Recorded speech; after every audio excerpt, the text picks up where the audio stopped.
Como o arcediago Valeran previra, Philip avistou Kingsbridge por volta do meio-dia do dia seguinte. No topo de uma encosta arborizada, deparou com uma paisagem de campos estéreis e congelados, suavizada apenas pelo esqueleto ocasional de uma árvore seca. Não havia ninguém à vista, já que estava no auge do inverno e não havia trabalho a fazer na terra. A poucos quilômetros de distância, depois dos campos gelados, a Catedral de Kingsbridge se erguia sobre um terreno elevado. Uma construção imensa e atarracada, como uma tumba sobre um monte funerário. Philip seguiu a estrada até chegar a um declive e Kingsbridge sumir de vista. A égua mansa que ele montava ia pisando com cuidado entre os sulcos congelados. O prior pensava no arcediago. Embora a diferença de idade entre os dois não fosse muita, ele era tão controlado, tão seguro e capaz, que fazia Philip se sentir jovem e ingênuo. Valeran tinha dominado o encontro inteiro sem o menor esforço.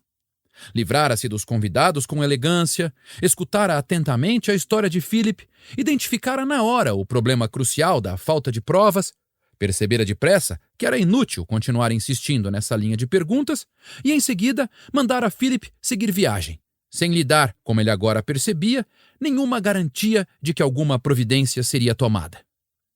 Philip sorriu com tristeza ao ver como havia sido manipulado.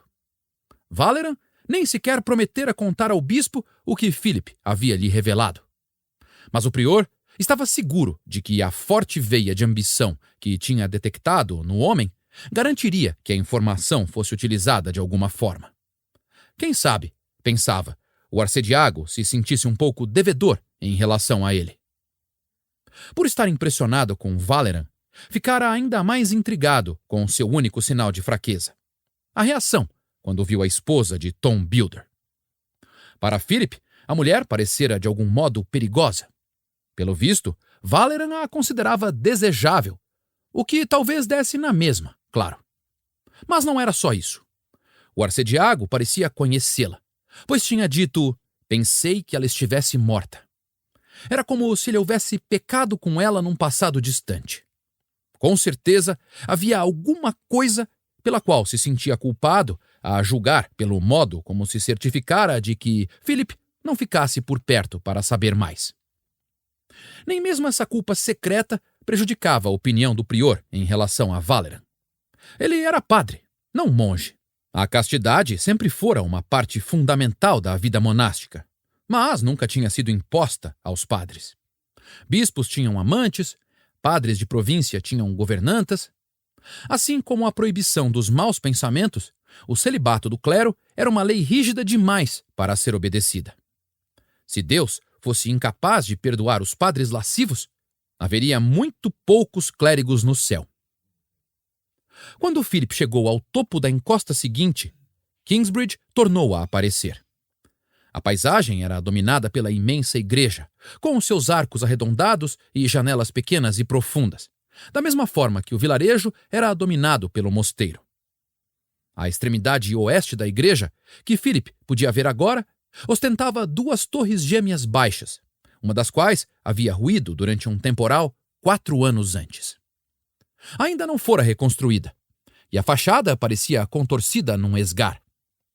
Aquela visão sempre deixava Philip com raiva, pois a pilha de entulho na entrada da igreja era um lembrete vergonhoso do colapso da retidão monástica no priorado.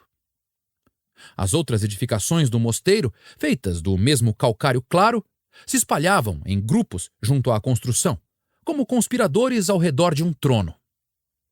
Do lado de fora do muro baixo que cercava o priorado, havia um punhado de casebres de madeira e barro, com telhados de colmo, ocupados pelos camponeses que cultivavam as terras ao redor e pelos criados que trabalhavam para os monges.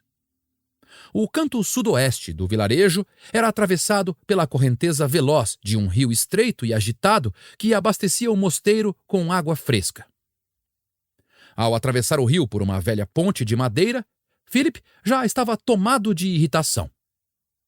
O priorado de Kingsbridge era uma vergonha para a Igreja de Deus e para o movimento monástico, mas não havia nada que ele pudesse fazer a respeito. A combinação de raiva e impotência fez seu estômago arder. A ponte era a propriedade do priorado, que cobrava um pedágio de quem a atravessava. E quando a madeira rangeu com o peso de Philip e sua égua, um monge idoso emergiu de um abrigo na margem oposta e se adiantou para remover o galho de salgueiro que servia de cancela. Ao reconhecer Philip, o monge acenou. Philip reparou que ele estava mancando. — O que houve com o seu pé, irmão Paul? Perguntou. — É só uma frieira. Vai melhorar quando chegar a primavera.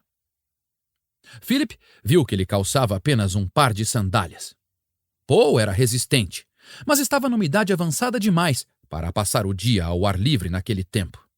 — Deveria ter acendido uma fogueira para você, disse Philip. — Seria um alento, respondeu Paul. Mas o irmão Remígios falou que uma fogueira custaria mais dinheiro do que o pedágio consegue arrecadar. — Quanto estamos cobrando? — 1 penny por cavalo, mais 1/4 de penny por pessoa. — E muita gente usa a ponte? — Ah, sim, muita. — Então, como não temos dinheiro para uma fogueira? — Bem, os monges não pagam, claro. Nem os criados do priorado, nem os moradores do vilarejo. Então é só um cavaleiro viajante ou um funileiro a cada 1 ou 2 dias. Nos dias santos, quando vêm pessoas de todas as redondezas para assistir à missa na catedral, arrecadamos quartos de penny aos baldes. Parece então que devíamos manter um vigia na ponte apenas nos dias santos e, com o lucro, acender uma fogueira para você, observou Philip. Paul estava tenso. Não comente nada com Remígio, sim. Ele não vai gostar se achar que eu andei reclamando. Não se preocupe, disse Philip. Para que Paul não visse sua expressão, bateu com o calcanhar no cavalo. Aquele tipo de tolice o enfurecia. Paul havia dedicado a vida ao serviço de Deus e ao mosteiro. E agora, em seus últimos anos, era obrigado a padecer de dor e frio em troca de 1 ou 2/4 de penny por dia. Não era só crueldade, mas também desperdício, pois um velho paciente como Paul poderia ser incumbido de alguma tarefa produtiva, criar galinhas, por exemplo, e o priorado lucraria bem mais do que algumas moedas. Mas o prior de Kingsbridge estava demasiado idoso e letárgico para ver isso, e parecia que o mesmo podia ser dito de Remígios, o subprior. Desperdiçar com tanto descaso os recursos humanos e materiais que haviam sido dados a Deus com amor e fé era um pecado grave, pensou Philip com amargura. O prior estava pouco disposto ao perdão quando conduziu sua égua entre os casebres até o portão do priorado. A área reservada era um retângulo cercado cujo centro era ocupado pela catedral. As construções eram dispostas de modo que tudo ao norte e ao oeste da igreja fosse público, mundano, secular e prático, enquanto o que ficava ao sul e ao leste era privado, espiritual e sagrado. Assim, a entrada do átrio ficava no canto noroeste do retângulo. O portão estava aberto, e o jovem monge na guarita acenou quando Philip passou trotando. Logo depois do portão, encostado no muro oeste, ficava o estábulo, estrutura de madeira de construção mais sólida do que algumas das habitações do lado de fora. Lá dentro havia 2 cavalariços sentados sobre fardos de palha. Não eram monges, mas empregados do priorado. Levantaram-se relutantes, como se o fato de um visitante aparecer para lhes dar trabalho extra fosse um estorvo. Um fedor azedo atacou as narinas de Philip, que viu que as baias não eram limpas havia 3 ou 4 semanas. Nesse dia, não estava disposto a deixar passar a negligência dos rapazes. Antes de colocarem minha égua numa dessas baias, limpem-na e forrem o chão com palha nova, ordenou ao entregar as rédeas de sua montaria. Depois, façam o mesmo para os outros cavalos. Se a palha deles ficar molhada o tempo todo, o casco dos animais apodrece. Vocês não têm tanto assim a fazer para não conseguirem manter este estábulo limpo. Como os 2 fecharam a cara, ele arrematou. Se não fizerem o que estou mandando, vou garantir que ambos percam um dia de salário por vadiagem. Estava prestes a sair quando se lembrou de uma coisa. Dentro do meu alforje tem um queijo. Levem para a cozinha e entreguem ao irmão Milius. Ele saiu, sem esperar resposta. O priorado tinha 60 empregados para cuidar de seus 45 monges. Um excesso vergonhoso de criados, na sua opinião. Quem não tem o suficiente para fazer pode facilmente se tornar tão preguiçoso que começa a negligenciar o pouco de trabalho que de fato tem, como estava claro que acontecera com os dois cavalariços. Aquele era só mais um exemplo da falta de pulso do prior James. Philip margeou o muro oeste do pátio e passou pela casa de hóspedes, curioso para ver se havia algum visitante. Mas a grande construção de um cômodo só estava fria e deserta, com a soleira da porta coberta por restos de folhas secas do ano anterior que o vento soprara até ali. Ele dobrou à esquerda e começou a percorrer a larga área de grama falhada que separava a casa de hóspedes, onde às vezes se hospedavam ímpios e até mulheres, da igreja. Aproximou-se da extremidade oeste do templo, à entrada do público.